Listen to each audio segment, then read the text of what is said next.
नमस्कार, GS with Sanjay में मैं धर्मेंद्र आप सभी का स्वागत करता हूं। आप देख रहे हैं हमारा चैट शो जिसका नाम है परिचर्चा, जिसमें हम वर्तमान के मुद्दे तथा वह मुद्दे जो प्रतियोगी परीक्षाओं के लिए जरूरी होते हैं उनके बारे में हम इधर पर चर्चा करते हैं। तो आज का जो हमारा मुद्दा है वो है कोरोना में WHO की भूमिका। हमारे इस मुद्दे पर चर्चा करने के लिए हमारे साथ हैं सत्यम दुबे जी, जो पिछले 3 वर्षों से लोक सेवा आयोग की तैयारी कर रहे हैं तथा अंतर्राष्ट्रीय संस्थाओं के बारे में काफी जानकारी रखते हैं। तो आइए अपन इस मुद्दे पर उनकी बात रखते हैं, उनसे चर्चा करते हैं।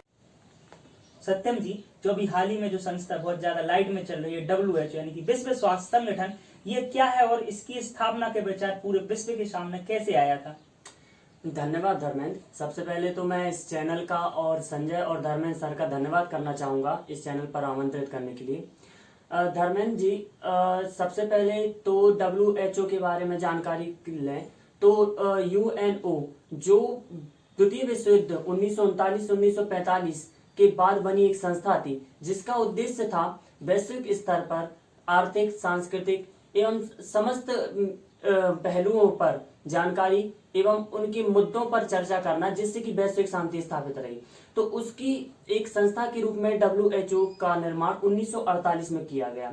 7 अप्रैल 1948 को WHO का निर्माण किया गया, जो समस्त देशों को स्वास्थ्य संबंधी समान मंच प्रदान करने का कार्य करता है। सत्यम जी, जैसा कि आपने बताया कि जो WHO की स्थापना हुई थी वो 7 अप्रैल 1948 को की गई थी। तो इसका मुख्यालय कहाँ पर है, इसके सदस्य देश कितने हैं और भारत इसका सदस्य कब बन जाता है? इसका मुख्यालय जिनेवा स्विट्जरलैंड में है, जो कि यूरोप का एक देश शहर है। एवं भारत इसका संस्थापक सदस्य के रूप में सामने आया, जो प्रारंभ में जो 194 सदस्यों में से एक है। तो सत्यम जी, अगर कोई देश चाहे कि हमें WHO का सदस्य बनना है तो उसके लिए क्या प्रक्रिया होती है? विश्व स्वास्थ्य संगठन की सदस्यता प्राप्त करने के लिए इसकी एक समिति होती है धर्मेंद्र जी, जिसमें आवेदन करना पड़ता है। इसके बाद इसकी सदस्यता प्राप्त कर ली जाती है। सत्यम जी, जैसा कि आपने बताया कि कोई भी राष्ट्र अप्लाई करके इसका सदस्य बन सकता है, तो कोई भी देश इसका सदस्य क्यों बनना चाहेगा? उसको क्या फायदा मिलेगा, क्या लाभ मिलेगा? इसका सदस्य बनने से सर्वप्रथम तो लाभ ये होता है धर्मेंद्र जी कि अन्य देशों के साथ द्विपक्षीय स्वास्थ्य संबंधित संबंध अच्छे होते हैं। और दूसरी बात करें तो उपचार के लिए जो वित्तीय सहायता होती है उसमें सहायता मिलती है। इसके अलावा आधुनिक तकनीकों एवं रोकथाम के उपायों के लिए अन्य देशों का सहयोग प्राप्त होता है, जो मोरल सपोर्ट के लिए काफी लाभदायक है। सत्यम जी, जैसा कि आपने बताया कि कोई भी राष्ट्र जब विश्व स्वास्थ्य संगठन का सदस्य बनता है तो उसको बहुत सारे लाभ होते हैं। WHO के कौन कौन से मुख्य कार्य हैं? WHO के कार्यों की बात करें धर्मेंद्र जी, तो मैंने जैसा कि पहले बताया है आपको कि समस्त देशों को जो स्वास्थ्य मंत्रालय होते हैं उनको एक समान मंच प्रदान करना। इसके अलावा WHO समस्त देशों के मध्य स्वास्थ्य संबंधी नीतियों का संचालन करता है एवं WHO वैज्ञानिक तकनीकों एवं वैज्ञानिकता के माध्यम से स्वास्थ्य में नवीन परिवर्तन लाने का प्रयास करता है, जिससे कि किन्हीं देशों के मध्य आपसी संबंध में बढ़ावा मिले एवं विश्व को स्वास्थ्य की नई दिशा में आगे बढ़े। इसके अलावा यदि बात करें तो विभिन्न बीमारियों के उपचार, रोकथाम, उनके कारणों पर चर्चा करना एवं उसकी जानकारी पूरे विश्व को देना, यह कार्य WHO का है। सत्यम जी, जैसा कि आपने बताया कि जो WHO है वो जो स्वास्थ्य समस्याएं उत्पन्न होती हैं उनके उपचार के लिए, उनकी जानकारी के लिए बहुत ज्यादा योगदान प्रदान करता है। तो अभी हाल ही में जो कोरोना की महामारी चल रही है, इसमें WHO ने कौन कौन से कार्य किए हैं? कोरोना महामारी में WHO ने सर्वप्रथम जो लॉकडाउन जो एक प्रक्रिया थी वह बहुत ही सफल प्रक्रिया मानी गई है कोरोना जैसे संक्रामक बीमारी के लिए, क्योंकि लॉकडाउन से सोशल डिस्टेंसिंग में बहुत ही महत्व मिला है, जो संक्रमण को फैलने से रोकता है। इसके अलावा मास्क पहनना, सैनिटाइज करना, हाथों को लगातार हाथों को धोना एवं आसपास में सोशल डिस्टेंसिंग रखना, ये सब जो गाइडलाइंस जारी की हैं WHO ने, उनके माध्यम से कोरोना को कम करने का प्रयास किया गया है। सत्यम जी, आपने बताया कि WHO ने कोरोना के लिए बहुत ज्यादा काम किया है, बहुत ज्यादा गाइडलाइंस जारी की है, लेकिन फिर भी अमेरिका बार बार इसको चीन की कठपुतली क्यों बोलता है, इसकी फंडिंग रोकने की बात क्यों करता है?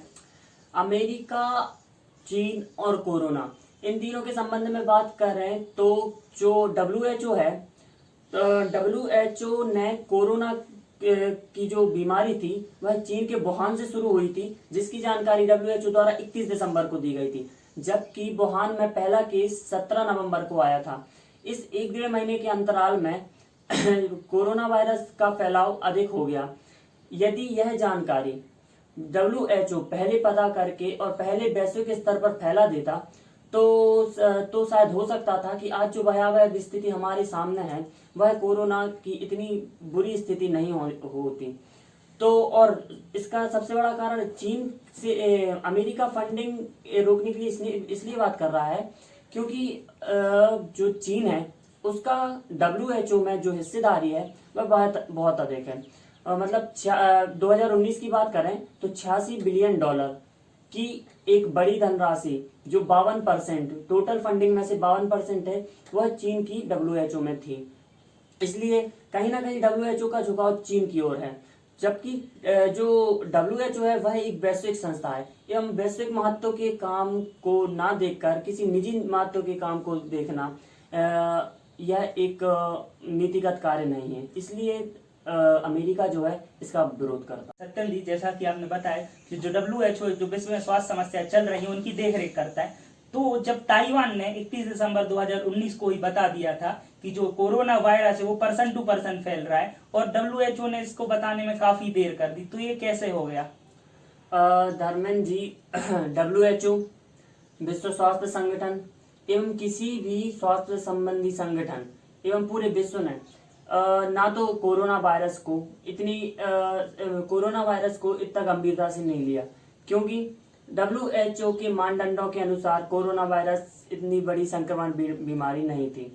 और जैसा कि मैं पहले आपको बता चुका हूं कि चीन की तरफ WHO का झुकाव अधिक होता है एवं ताइवान जो कि एक छोटा सा कंट्री है, उसका चीन की तरफ रुख सही ना होने की वजह से ताइवान पर WHO का रुख गंभीरता से नहीं हुआ एवं ताइवान की बात को WHO द्वारा नकार दिया गया।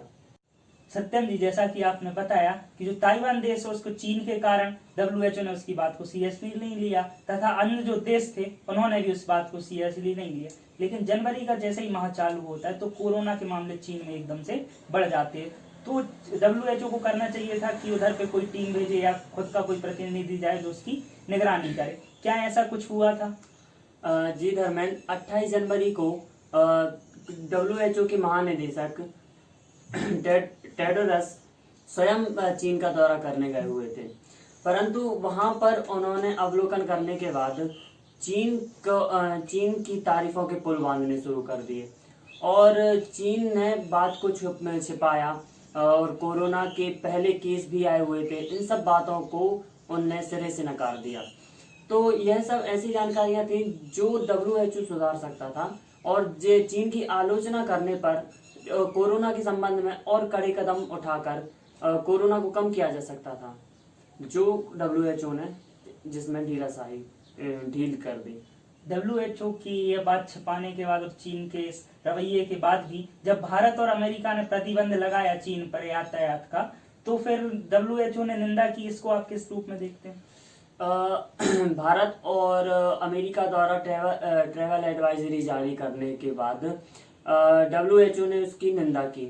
कहीं ना कहीं यह चीन की तरफ और WHO के झुकाव को प्रदर्शित करता है और साथ ही भारत और अमेरिका के द्वारा ट्रैवल एडवाइजरी जारी करने के संबंध में WHO ने इसे नकारा, क्योंकि वो इससे चीन के सबसे पहले तो व्यापार में नुकसान और दूसरी बात वैश्विक स्तर पर चीन की छवि खराब होती, जिसके कारण WHO ने इसे नकार दिया।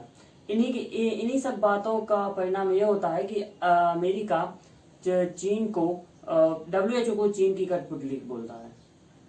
कहीं ना कहीं आपको लगता है कि WHO ने कोरोना को महामारी घोषित करने में देर कर दी क्या?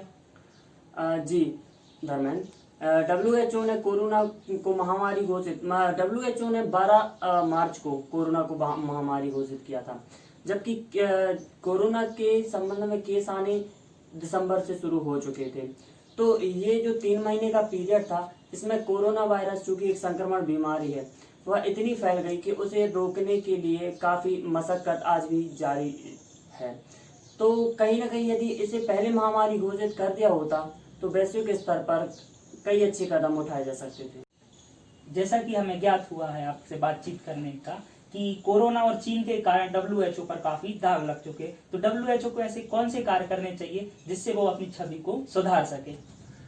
WHO को सबसे पहले तो चीन के संबंध में पारदर्शिता लाना आवश्यक है, क्योंकि चीन के तरफ उसका रुख जो है वो विश्व एक वैश्विक संस्था को शोभा नहीं देता है। तो चीन के संबंध में उसको अपना रुख कम करना चाहिए एवं चीन के संबंध में पारदर्शिता लानी चाहिए। साथ ही सूचनाओं और किसी भी महामारी या संक्रमण से संबंधित जो सूचना है उनको पूरे विश्व से अवगत कराना चाहिए एवं उसकी रोकथाम के लिए जल्दी से जल्दी प्रयास करना चाहिए, ना कि राजनीतिक द्वंद्वों में फंसना चाहिए। जैसा कि आपने बताया कि WHO अपनी छवि में सुधार करने के लिए काफी अच्छे कार्य कर सकती है, जैसे कि चीन के बारे में पारदर्शिता ला सकती है, कोरोना के लिए चीन में जाकर जांच कर सकती है, 0 मरीज को ढूंढ सकती है। इसके अलावा जो देश वैक्सीन बनाने की कोशिश कर रहे हैं उनमें सहायता प्रदान कर सकती है। साथ ही साथ वह कोरोना वायरस को रोकने के लिए गाइडलाइंस भी जारी कर सकती है। तो आइए हम देख लेते हैं कि कोरोना के पहले जो बहुत सारी बीमारियां आई हैं उसके लिए WHO ने भारत के साथ मिलकर क्या कार्य किए हैं। तो सत्यम जी, WHO ने भारत के साथ मिलकर पिछले कुछ वर्षों में कुछ कार्य किए, उनके बारे में जानकारी बताइए। जी धर्मेंद्र जी, WHO की भारत के संबंध में एवं भारतीय स्वास्थ्य के संबंध में बहुत ही महत्वपूर्ण भूमिका रही है। 2014 में जो आज भारत पोलियो मुक्त भारत के रूप में उभर के आया हुआ है, उसमें कहीं ना कहीं WHO की बहुत महत्वपूर्ण भूमिका है। 2014 में पूर्ण रूप से पोलियो को खत्म करने का लक्ष्य WHO ने बनाया था, जिसे सफलतापूर्वक भारत ने पार कर लिया है। और साथ ही 1980 में स्मॉल पॉक्स नामक बीमारी से छुटकारा पाने में भारत की WHO ने बहुत अधिक मदद की है। इसके अलावा टीबी 2025 तक टीबी एवं 2030 तक मलेरिया जैसी बीमारियों से निदान पाने के लिए भारत के लिए WHO प्रतिबद्ध है। जैसा कि आपने आज के हमारे एपिसोड में जाना कि WHO और WHO की कोरोना में क्या भूमिका रही है, WHO ने भारत के साथ क्या कार्य किया, WHO की किन कमियों के कारण कोरोना एक बहुत बड़ी महामारी बन गया है, इन सब में जानकारी हमने अपने इस वीडियो में प्राप्त की। आप सभी का धन्यवाद। हम सत्यम जी का भी धन्यवाद करना चाहेंगे जो अपना समय निकालकर हमारे शो पर आए। तो आप अपन मिलते हैं अपने अगले शो में। जब तक देखते रहिए GS विद संजय, जुड़े रहिए हमारे साथ। धन्यवाद।